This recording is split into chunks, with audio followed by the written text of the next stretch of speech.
Now to a story that we've been covering and will keep covering very, very closely, the chaos that is Libya in 2015, as Libyans once again see their country's fate being discussed in foreign capitals. I want to bring in a woman who is already in charge of defending her country's interests abroad. Wafaa is the most senior Libyan diplomat in Washington. She is also a former deputy foreign minister, and we do very much appreciate your time with us here on CNN tonight.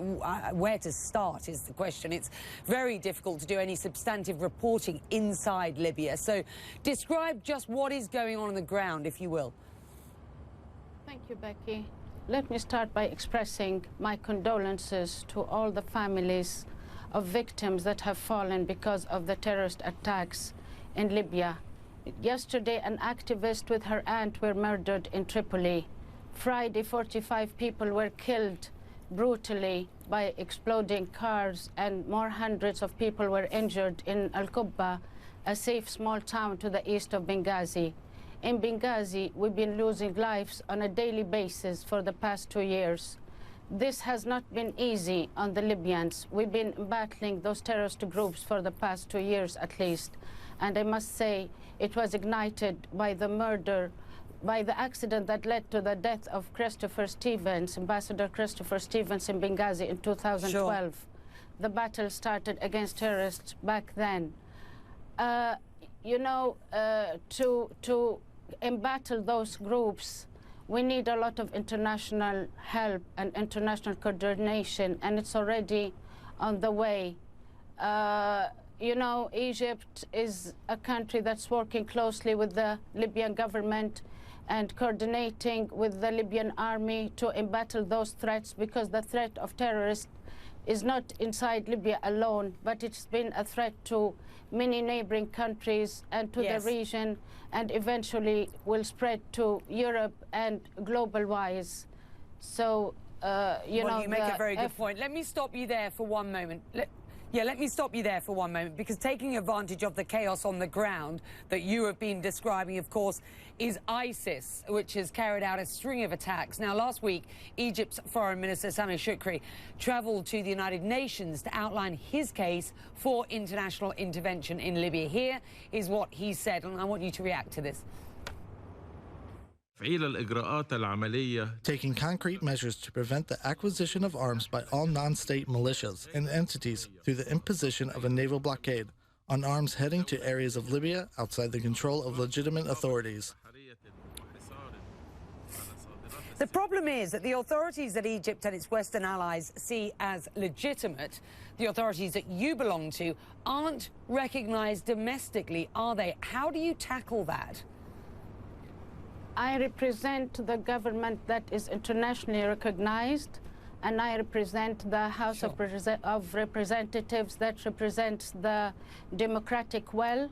So in that sense, I do represent the internationally recognized government, and it's the only government that is embattling those terrorist groups right now in Libya. I'm told by sources that the militant group ISIS has plans for Libya of a much grander scale than have been previously thought, which is incredibly worrying. Reports that personnel and tens of millions of dollars in cash and weapons, for example, have been smuggled into the country.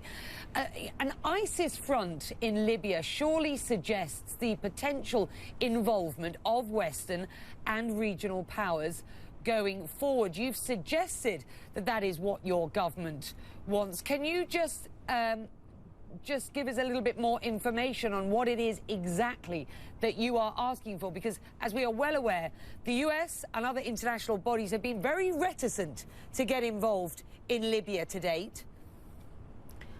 First of all, as the House of Representatives has stated, and the internationally recognized government of the House of Representatives, we do support the efforts of Bernardino Leon, the Special Representative of the Secretary General of the UN, and all the international community in brokering peace talks between Libyans and in brokering national dialogue that will eventually, hopefully, lead to the formation of a national government of unity.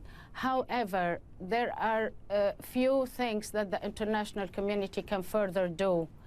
The international community can help us monitor all of those shipments, as you mentioned, of arms, of money that is being delivered across the borders, of the movement of these terrorist entities from one place to the other, also by providing some helpful intelligence information.